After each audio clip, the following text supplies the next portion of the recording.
Do you love Allah? Wait, hold on, don't answer that. What does it even mean to love Allah? What do you understand when you say, I love Allah?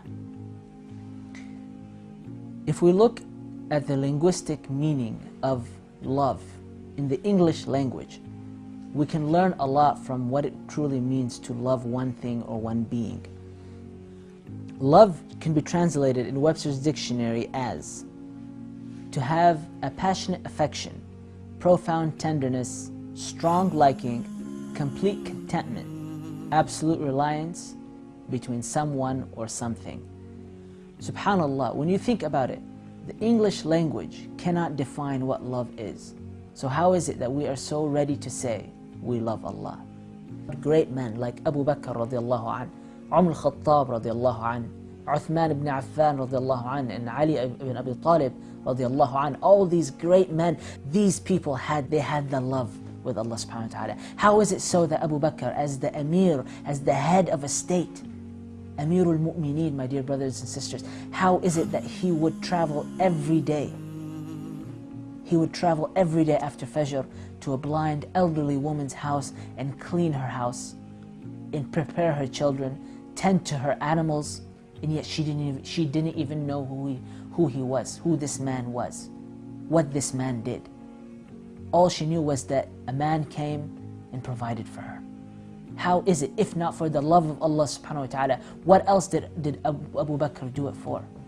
Did he do it for money? He was one of the richest. Did he do it for status, prestige? He was Amirul Mu'mineen, the head of a state. So my dear brothers and sisters, such was the love that Abu Bakr radiallahu anh had for Allah subhanahu wa ta'ala. What about Umar al-Khattab radiallahu anh? What about him? He was on his way to kill the Prophet ﷺ, and instead he accepted Islam, and his love for Allah Azza wa Jal and his deen was so great that while all the other Muslims were hiding their Islam, he was ready to proclaim his Islam. He was ready to tell everyone about this new ni'mah, this new rahmah that Allah Azza wa Jal bestowed upon him. Such was the love that he had with Allah Azza wa Jal. What about Uthman ibn Affan radiallahu anhu wa ardah? What about him when he was asked to give? When he gave from the best of what we had. Imagine, when we give things that we don't use. We give second-hand items. We give the extra money that we don't need, so on and so forth. Uthman ibn Affan, he gave the best of what he had in all of what he had, or as much as he could.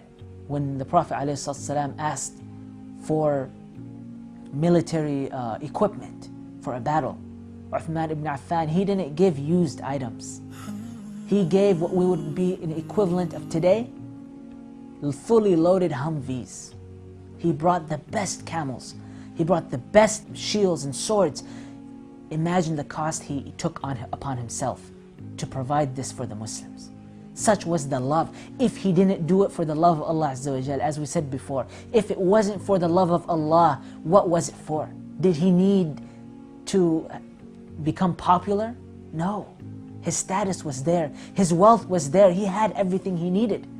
He only desired Allah Azza wa Jal. He desired to have a relationship with Allah subhanahu wa ta'ala. Such was the love that he had for him subhanahu wa ta'ala.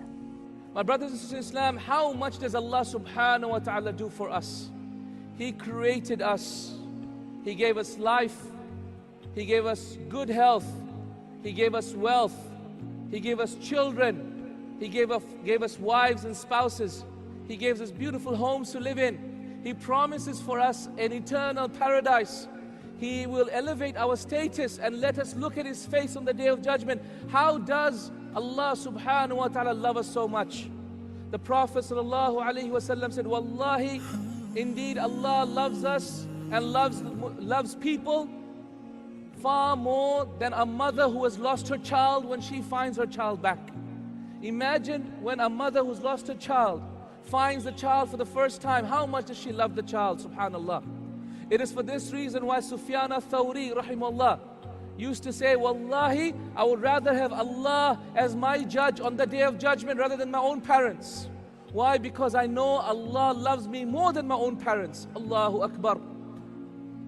My brothers and my sisters in Islam, How much does Allah Azza wa Jal love us is shown by the fact that even when we disobey Him, He still feeds us, He still clothes us, He still lets us breathe by Allah. He still provides for us and nourishes us and sustains us. Even whilst we're disobeying Him by Allah, even when we're committing that sin, Allah is still letting us breathe, Allah is still letting us eat our food. Ya salam. How great and how noble and how merciful is Allah subhanahu wa ta'ala. Ali ibn Abi Talib radiallahu anh, what do you think allowed him to spend the entire night in salah, the entire night in ibadah of Allah Azza wa Jal? The Sahaba said that they left him after Isha in ruku', and they came before Fajr and they found him in ruku', except there was one difference. There was one difference, that his beard was soaked. His beard was soaked and there was a puddle beneath him. Ya Allah, Ya Allah, what gave him the happiness to do that, to pray all night? He was one of the 10 promised Jannah, my dear brothers. One of the 10 promised Jannah. Yet he worked like he was promised Jahannam. Like he was promised Jahannam, as if he was going to hellfire. That's how hard he worked. Because his desire, his love to be with Allah, even though he was promised Jannah, pushed him to work as hard. Such was the genuine love that Ali ibn Abi Talib had. Wallahi, the scholars of Islam say, the tears of a believer are more precious than the Kaaba. Hakada qala Shawkani. Ash-Shawkani rahimahullah says, the tears of a believer are more precious to Allah Azza wa Jal than indeed the Kaaba itself. Have you not heard, Shawkani says, the hadith of Rasulullah sallallahu alayhi wa sallam, that indeed 7 people will be given shade on the Day of Judgment. And one of those people to be given shade on the Day of Judgment will be a man who remembers Allah, and out of fear and love for Allah, his eyes tear, wallahi.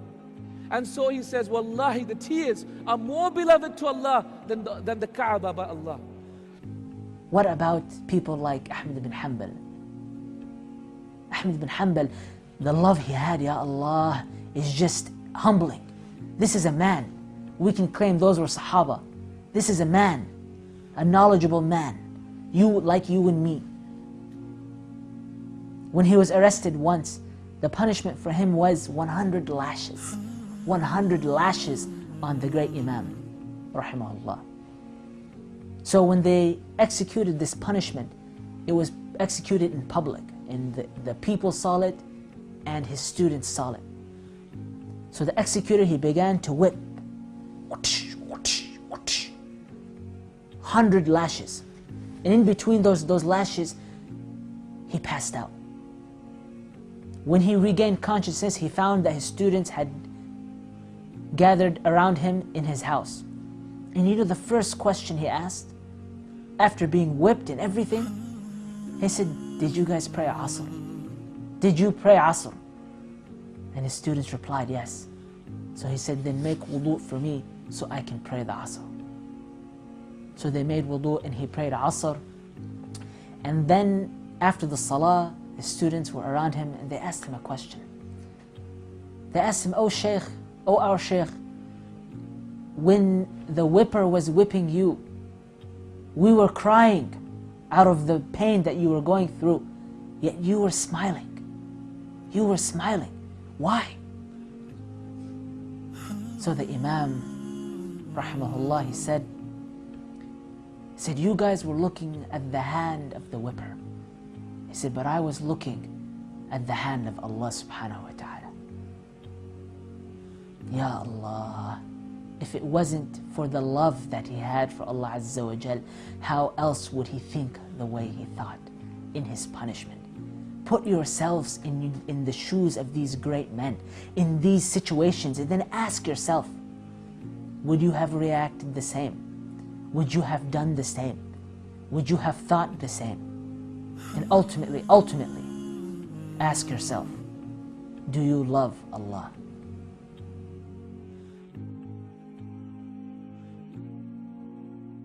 أعوذ بالله من الشيطان الرجيم. قل إن كنتم تحبون الله فاتبعوني فاتبعوني يحببكم الله ويغفر لكم ذنوبكم والله غفور رحيم.